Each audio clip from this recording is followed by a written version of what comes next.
Well, hello everybody. It has been a really long time. I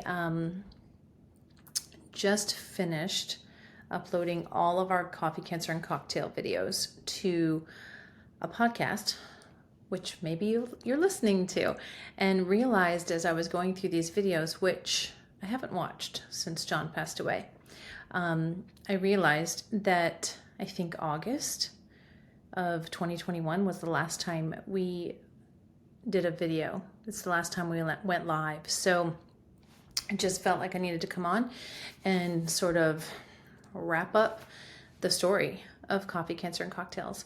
So, if you listened to the podcast or watched the videos originally or revisited them, you knew that John was definitely going downhill. And as he became sicker, I guess, less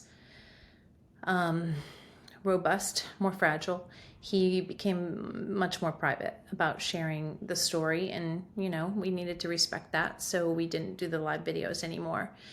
The last couple of months were pretty brutal. They were pretty rough. If you know anybody who's lived with glioblastoma, it's not fun.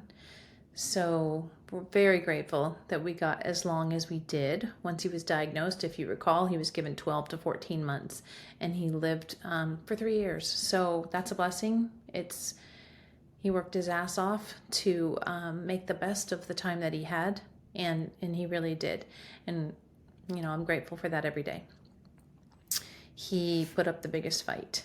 And I hate it when people say he lost his battle with cancer. He beat the crap out of cancer, and he did an amazing job, and I'm proud of him, and I know he's proud of himself. So I don't know what the right word to say is. I just say he, finally got to be at peace after a really long battle, and he was home, and it was beautiful. We did have hospice for a little while, but decided not to deal with that and just got night nurses to help me get through the night with him. And, I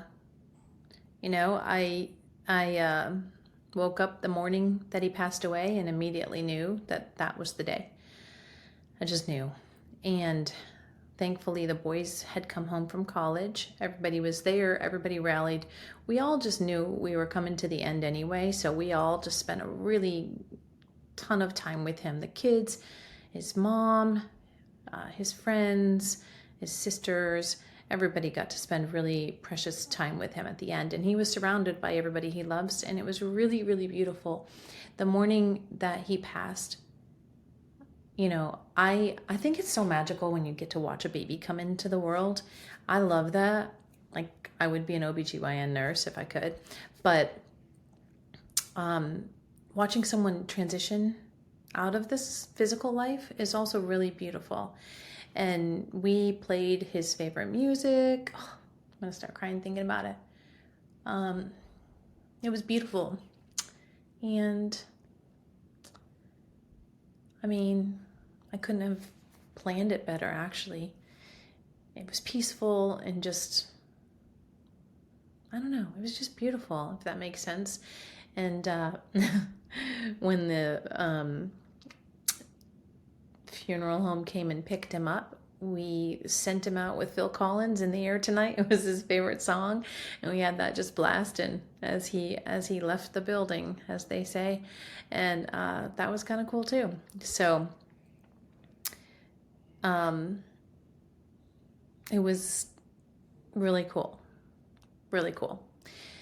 We had a really amazing celebration of life for him. He passed away on November 12th of 2021, and we had a celebration of life a few weeks later, and we were still on the tail ends of COVID. So we did it outside, and it was December, and you guys, it was such a beautiful day. It was amazing. So incredible. I think there were like 1,000 people there. We live streamed it, of course, like we live streamed everything. And it was another just beautiful, beautiful celebration. I think it went for 2.5 hours. Just so many stories and so many people getting up and just talking about him. And John definitely left his his imprint on the world. It's been amazing. He's had a banner up at A5 Volleyball in his honor, and at the Roswell Gym for volleyball in his honor. And the Smokies crew does an amazing job of remembering him every single year for our Smokies Porsche event. And it's really beautiful. And so he's still so present in so many people's lives. And that just is a testament to the impact he made while he was here. And I don't know, just awesome. So you fast forward, right now, as I'm recording this, it's May of 2025. It's been three and a half years since John transitioned. And, Gavin's going to be 26 in a couple months. Jake just turned 23 yesterday. Beanie is 19, finished up her freshman year of college. And Duncan just finished up his sophomore year in high school, and he's 16. So I'm happy to report everybody is doing really, really well. Of course, we miss him every day and really wish he were here with us. But I am just sincerely grateful every day that the kids are healthy and happy and emotionally well.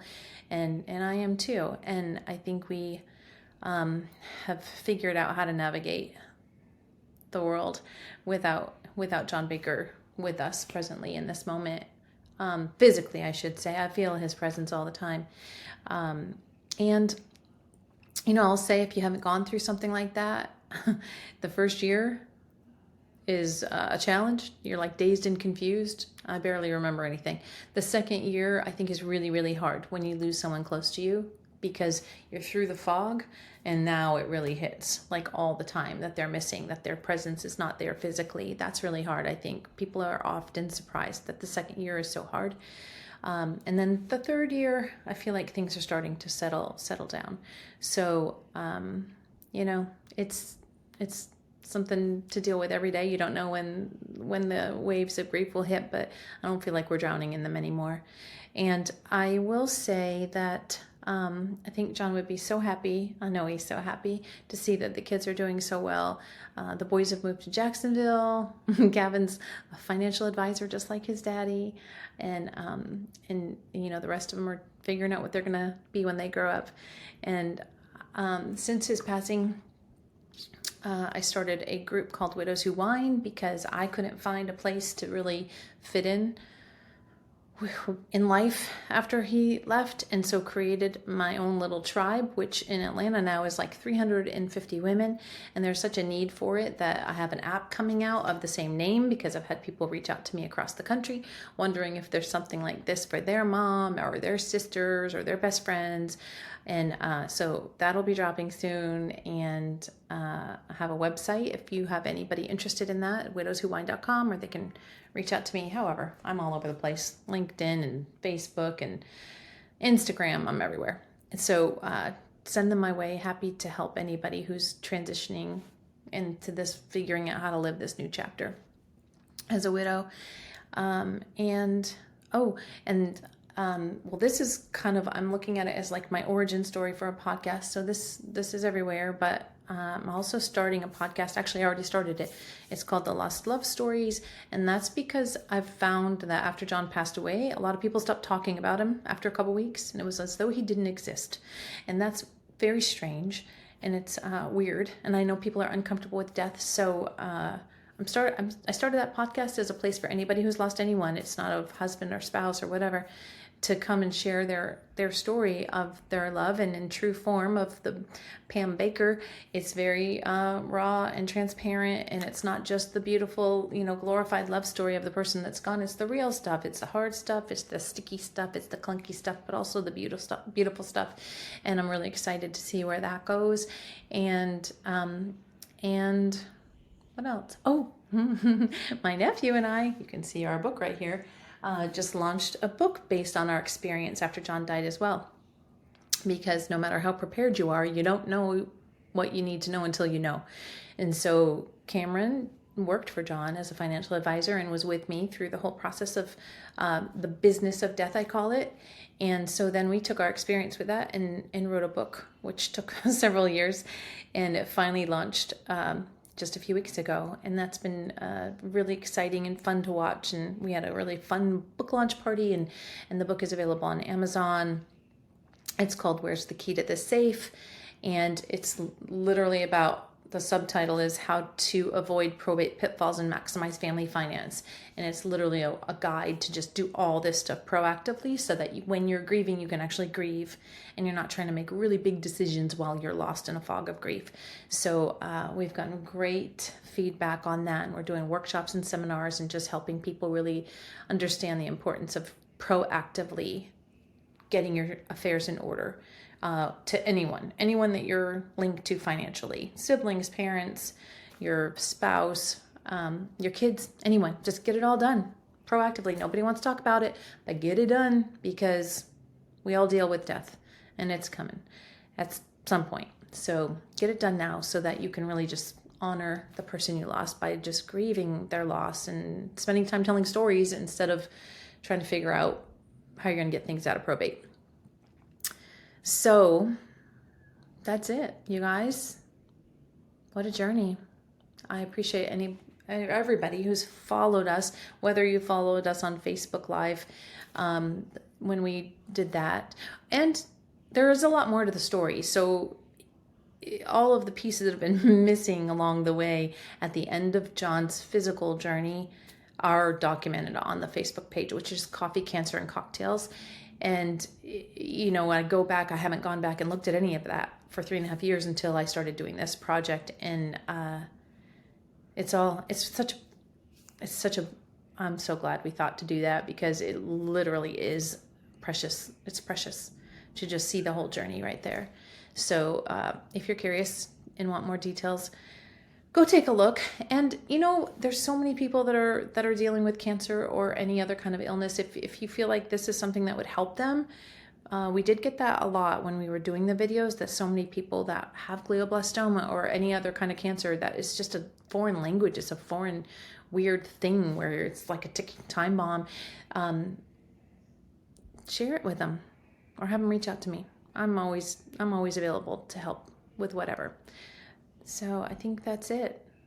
Appreciate everybody following along with us. It's a pretty special story, and I'm happy that we got to share it. So thank you. Thank you for following.